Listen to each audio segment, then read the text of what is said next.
அதாவது வாழ்க்கையில வெற்றி தோல்வி அப்படிங்கிறது எல்லாருக்குமே இருக்கிறது தான். எப்பவுமே ஒரு மனிதனுக்கு வெற்றி வராது. எப்பவுமே ஒரு மனிதனுக்கு தோல்வி வராது. ஃபர்ஸ்ட் அத நம்ம புரிஞ்சுக்கணும். ஏன்னா நம்ம தோல்வி அடையும்போது, வெற்றி அடையவங்கள பார்த்து நமக்கு சைக்காலஜிக்கலா, "ஐயோ! நம்ம தோத்து போயிட்டோமே!" அப்படின்னு ஒரு சின்ன மனசுல ஒரு வருத்தம் இருக்கும். கான்ஃபிடன்ஸ் லெவல் ரொம்ப குறைஞ்சு போயிடும். நமக்கு வெற்றி அடையும்போது தோல்வி அடையவங்கள நம்ம பார்ப்போம். இப்ப பரவால்ல நம்ம வெற்றி அடைஞ்சுட்டோம் அப்படின்னு ஒரு இருமாப்பு நமக்கு வரும்.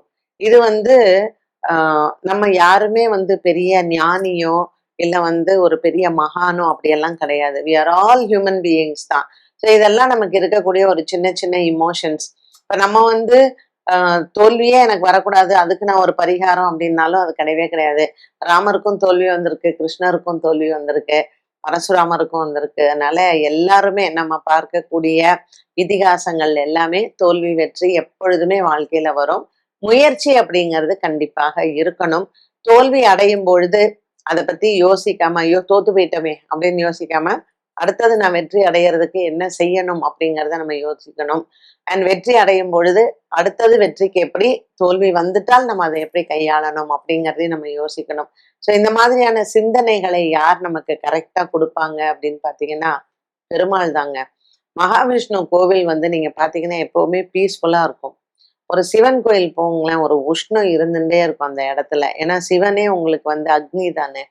ஸோ மனசுல வந்து எப்பவுமே குழப்பம் இருக்கும் பொழுது, இல்ல எனக்கு ஒரு மனசு தெளிவு வரணும், ஒரு தைரியம் வரணும்னா, நரசிம்மர் சன்னதி வாசல்ல போய் நம்ம உட்காந்துரலாம். எவ்வளோ நீங்க சுவாமிய பார்த்துட்டே இருந்தாலும் சரி, இல்ல நமக்கு அந்த மனசுல ஒரு தைரியம், அந்த தெளிவான ஒரு சிந்தனைக்கு ஒரு சக்கரத்தாழ்வாரும், நரசிம்மரும் இருக்கக்கூடிய ஒரு சன்னதியில அந்த வைப்ரேஷனே தனிதான்.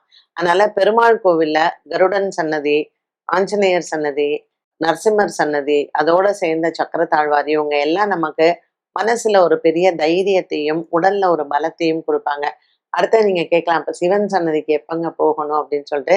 அதுக்கு தகுந்த மாரி ஒரு கேள்விய இவங்க கேட்கும்பொழுது நான் பதில் சொல்றேன்.